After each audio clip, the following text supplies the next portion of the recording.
Pattie Simone here, and right now we're going to be talking with Steve Klabnik. He is going to be giving a talk later on at Realtime New York, and he's going to tell us a little bit about what he does, what company he works for, and some information that hopefully will be helpful to us as overstressed, overworked entrepreneurs. So thanks for taking the time to talk. Sure.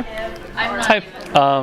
My name is Steve. I run an open source project called RStatus, and the idea is that it is a free open source microblogging platform. So it's very similar to the way Twitter used to be before new Twitter came around, and it also enables people to run their own copy of Twitter if they'd like, and they communicate with each other in a distributed fashion. So that's sort of why I'm here to talk about social media is more about the process and connecting with people, and not so much about the exact tool that you happen to be using. So, Facebook and Twitter and other social media tools are all different, but fundamentally it's all about the people, not about the tools. So.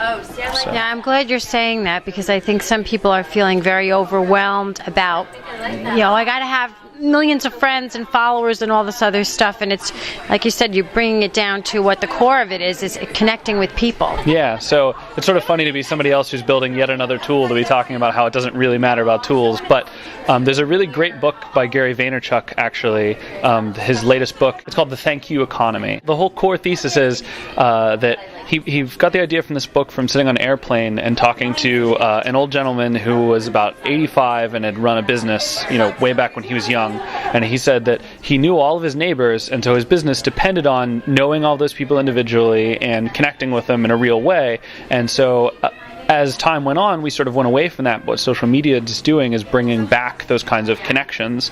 And so we're going to have to be relying on those sort of soft skills to run businesses the way that our grandfathers and their grandfathers ran things. And so we're coming back to that kind of thing. That's very interesting. Important. So I think that's really important, and sort of the biggest trend that I see is sort of getting back to that detailed, one-on-one kind of connection. So, and is the tool that you're working with, the company that you're working with, is it your company? Are you working for them? And what is your role in that? Yeah, it's more of a project than a company exactly, but I started it. Me and a couple of my friends put this together. So right now, I don't say that it's a company because, like most social media tools, there's no monetization path, because we're doing this more as a social thing. It's about letting people who want to keep their data a little more private be able to, and people that want to explore alternatives and things like that. So, but yeah, it's a project that we started with my friends 6 or 8 months ago. And so how many people, how many users, are you inviting people? Is it by invitation only that people can use it? We're currently in an open beta, so we're pushing through the last couple of features for a 1.0 release, but anyone can sign up, and we have about 6,000 users right now. We served about 125,000 pages in our first week, so it went pretty well overall, and is continuing to go pretty well. And how did you find funding for it, or is it just individual efforts from you and your friends to put it together? It's entirely bootstrapped. So I had a company previously, and we took some funding, and so now I'm trying the bootstrap model essentially to do everything both ways. So it's all in our spare time, and we're sort of doing that sort of thing. Okay, great.